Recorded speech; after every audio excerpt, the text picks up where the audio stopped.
में प्रत्येक व्यक्ति किसी न किसी समस्या से जूझ रहा है और इन उलझनों के बीच वो अपने अस्तित्व के वास्तविक स्वरूप को भूल गया है।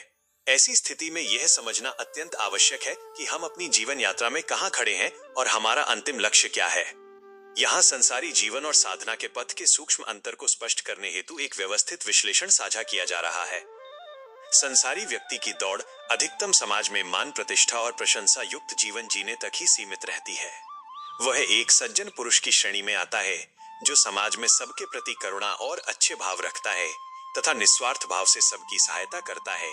यहाँ ये भी संभव है कि वो सज्जन व्यक्ति इतना उदार हो कि अपने द्वारा किए गए श्रेष्ठ कार्यों का स्वयं श्रेय भी न ले, किंतु उसकी यह यात्रा केवल एक आदर्श सामाजिक व्यक्तित्व तक ही सिमट कर रह जाती है, जहां मुख्य केंद्र बिंदु संसार और उसकी मान्यताएं ही होती हैं।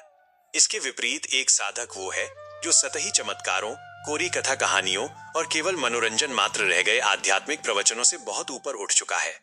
वह स्थायित्व और आत्मज्ञान की वास्तविक खोज में लगा हुआ है। एक सच्चा साधक तब तक विश्राम नहीं करता और न ही किसी सांसारिक भावनाओं या प्रलोभनों से प्रभावित होता है जब तक कि उसे वह शाश्वत स्थायित्व प्राप्त न हो जाए जिसे हम आत्म साक्षात्कार कहते हैं।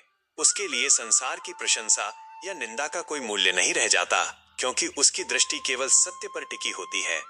आत्म साक्षात करने के लिए सनातन परंपरा में कई मार्ग बताए गए हैं, जैसे ज्ञान योग, राजयोग और हठ योग। ये सभी मार्ग भिन्न होते हुए भी एक ही लक्ष्य की ओर ले जाते हैं, किंतु इन मार्गों पर सफलता प्राप्त करने के लिए साधना अनिवार्य है। यह साधना केवल बाहरी क्रिया नहीं, बल्कि स्थूल शरीर से लेकर सूक्ष्म और कारण शरीर तक के शुद्धिकरण की एक गहन प्रक्रिया है। यदि साधना के मार्ग में कोई विषय या अनुभव हमें समझ में नहीं आ रहा है, तो इसका स्पष्ट संकेत है कि हम कहीं न कहीं कोई बड़ी और मौलिक बात समझना चूक गए हैं। ऐसी स्थिति में तत्वदर्शी गुरु का मार्गदर्शन ही हमें पुनः सही दिशा में स्थापित कर सकता है। साधकों के लिए आत्मचिंतन के प्रश्न। क्या आप समाज में केवल एक सज्जन पुरुष बनकर संतुष्ट हैं, या आपके भीतर स्थायित्व पाने की वास्तविक तड़प जागृत हुई है? क्या आपकी साधना आपके कारण शरीर के शुद्धिकरण तक पहुंच रही है, या आप अभी भी केवल चमत्कारिक कथाओं में ही उलझे हुए हैं? जीवन में जब तक सद्गुरु न मिले तब तक प्रत्येक साधक को जीवन रहस्य कार्यक्रम में बताए गए बिंदुओं के आधार पर अपने साधना पथ पर आगे बढ़ते रहना चाहिए। Subscribe for more details.